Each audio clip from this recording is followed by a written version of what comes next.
How's it going, everyone? It's Justin with MyManJustin's Collectible Emporium, and I'm your man for Pokemon cards and market analysis. So today I'm doing a video, and it's going to be part of a new series that is strictly about market analysis of cards.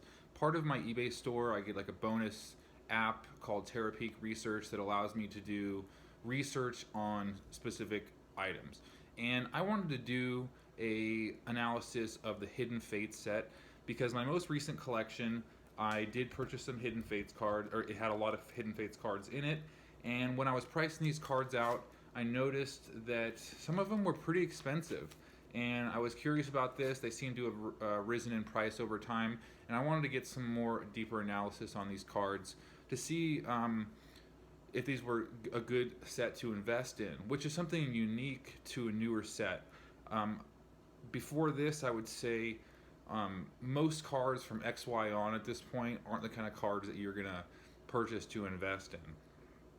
Maybe some cards in between individual ones are good to send into PSA if you can get a 10 out of it, but this set does seem unique. It seems like the kind of set that you can literally, it's still flippable even in the short term, not even to mention long-term investment.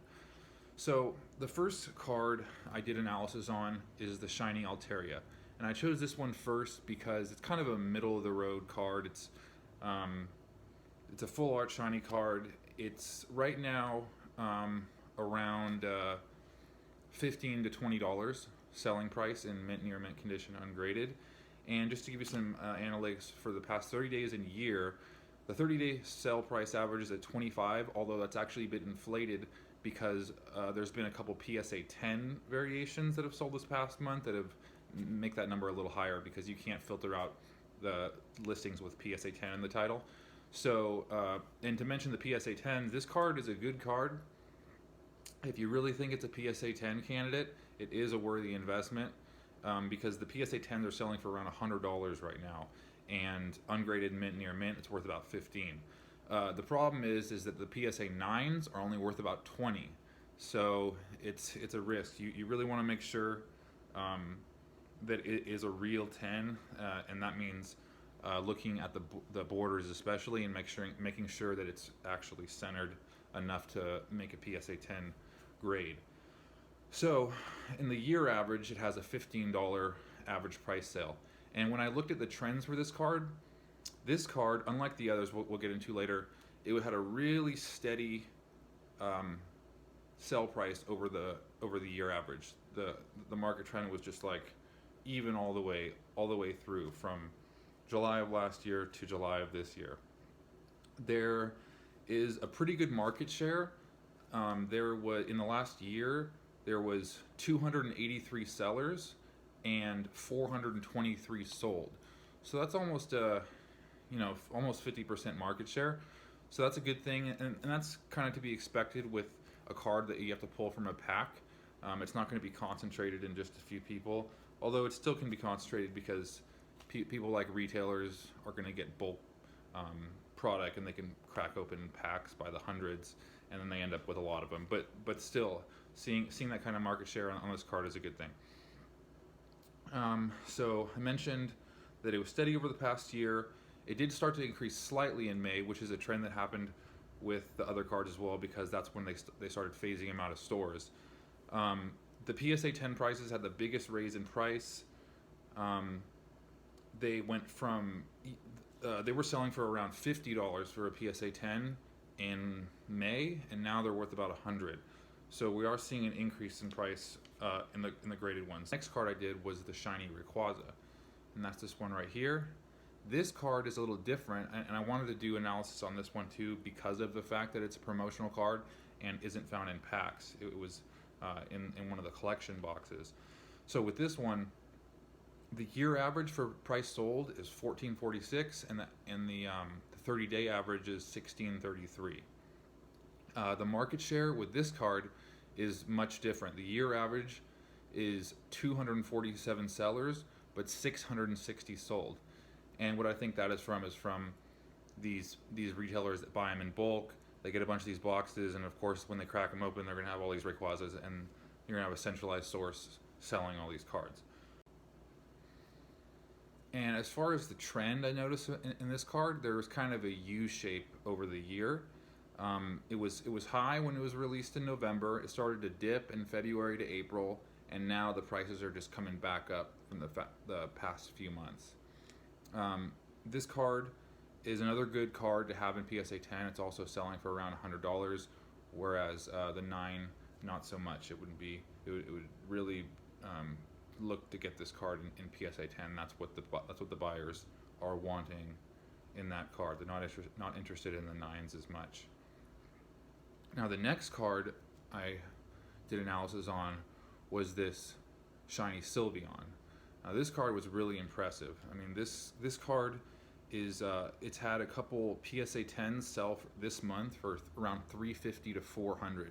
It's dramatically increased in price over time. The 30-day average is $118, but that also is because of the PSA 10s that have sold, and the year average is $52.71. The market share is really tight. It's got 422 sellers and 571 sold in the past year. So that's really close. It's almost like 1-to-1. There was a major increase in the sales price of the Sylveon starting in about May of 2020, which is, again, I think about the time that they started phasing these out. And with this card, even the PSA 9s the buyers want, they're still even a good investment if you get this graded and it comes back as a 9.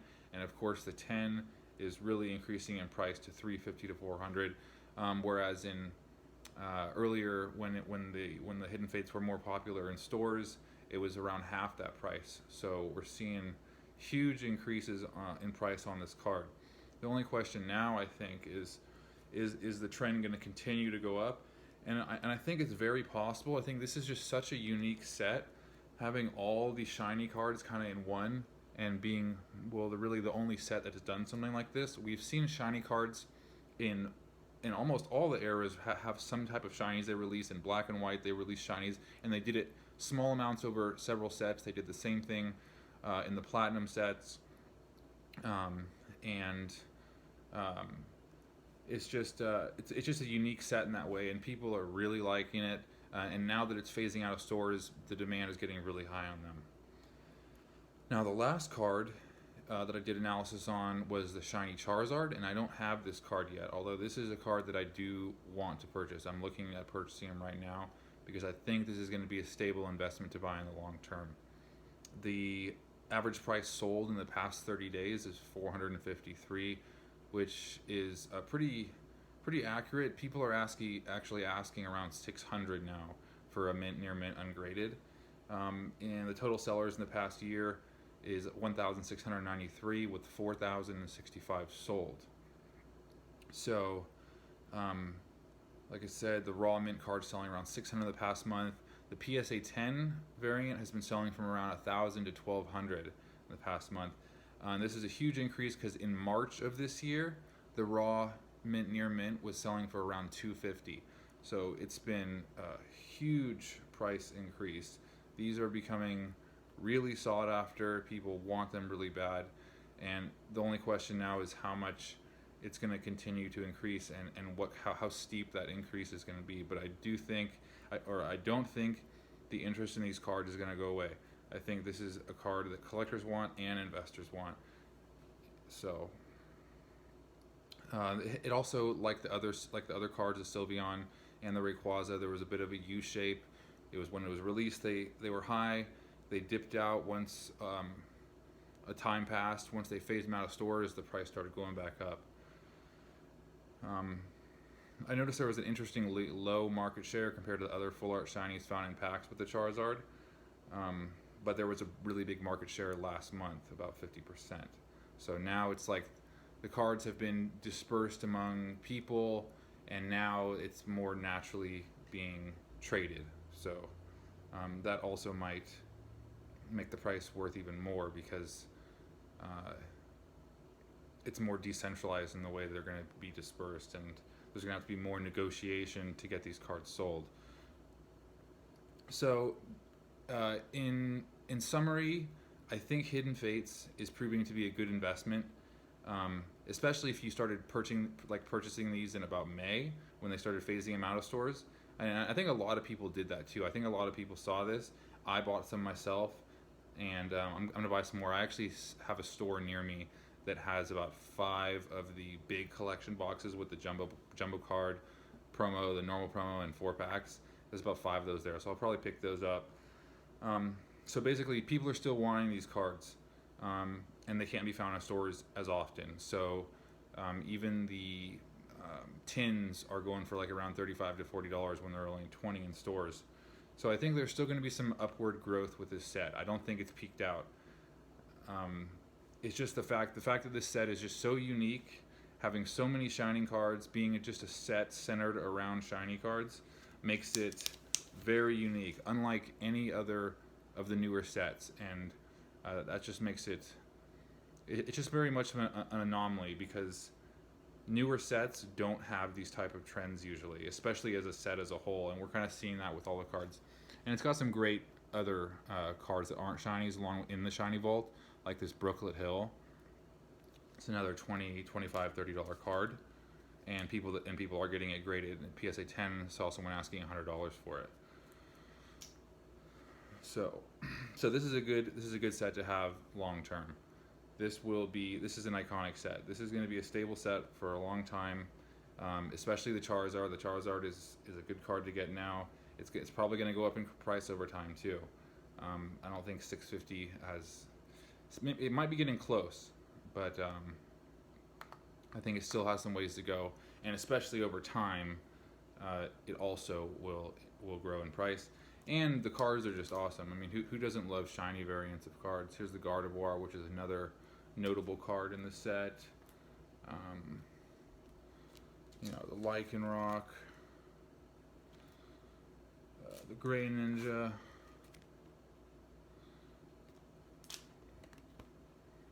the Reshiram. Just really cool set, especially to see all together.